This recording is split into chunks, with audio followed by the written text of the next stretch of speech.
I'm an introvert and an ogreish troll when I wake up, so when my extroverted wife wants to communicate, it takes all the discipline in the world for me to perk up.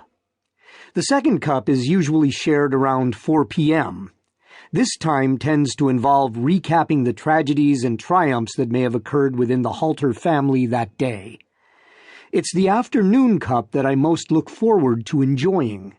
Traditionally, some of our best visions, plans, dreams, and creative ideas have come from this hour.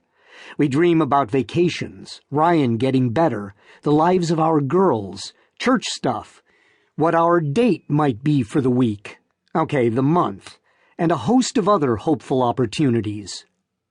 As we look back, most of our dreams in reality have gone unfulfilled. We're normal peasants, so we get stuck in the mundane reality of our children's schedules, financial constraints, the balancing act of ministry and work, and, of course, Ryan's severe disability. Until the fall of 2011, when finally everything changed. By sheer providence, we found a 350-person assisted living ranch for disabled adults.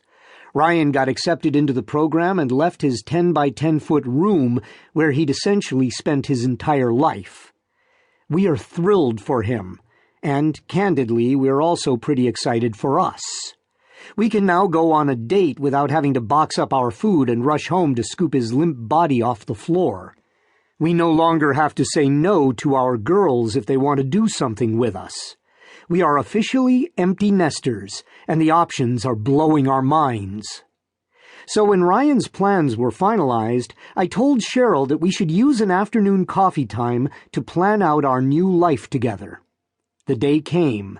We went outside and sat on our front porch, and I said, "Hey, babe, my plan is that in a year you and I will take that trip of a lifetime. I want to take a 6-month sabbatical. We'll start off with 3 weeks watching the Tour de France in France, then channel over to England, then zip up to Scotland for the British Open. When we get home, I'll start building that log cabin from scratch." I was undeterred by Cheryl's somewhat skeptical look, so I continued. "And I'm going to finally take those bagpipe lessons, and then you can go skydiving, Rocky Mountain climbing, and even ride a bull named Fu Manchu." She wasn't impressed by my ability to link a nice country western song to my plans for our future. All I heard was the long, drawn-out slurp as she slowly sipped her vanilla cream coffee.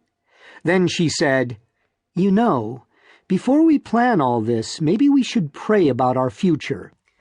Without thinking, I blurted out, "Heck no! I ain't praying about it. I don't want God to screw up our only chance at a break, some fun, some frolicking, and lack of responsibility. We've put in our time, and God can go use some other people for a while." Cheryl just rolled her eyes while I kept venting. If we ask his opinion again, he'd probably have us move to the Congo and start an orphanage, or make us go back into youth ministry, or even worse, you'll get pregnant and we'll have to start all over again. Cheryl finally spoke.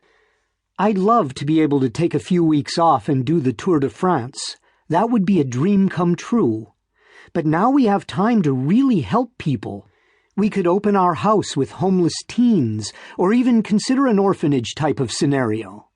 "Drat, I knew it," was my response. You don't have to do this. Isn't it amazing how, when given the option to avoid more mess, trouble, struggle, or responsibility, we usually take it?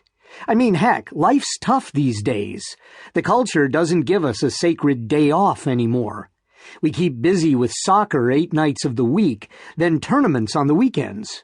The price of gas has us taking on one of those work-from-home jobs where we try to sell energy supplements to our friends. And then we hear that we should be really committed to this thing called church and living a missional life, which supposedly means I have to go try to reach out to my friends who are actually busier than I am and blah, blah. Are you kidding? Most of us just need a break. One of my friends even shared a brilliant secret he and his wife figured out. They have discovered that you can have date nights simply by dropping off your kids at any local megachurch and then busting off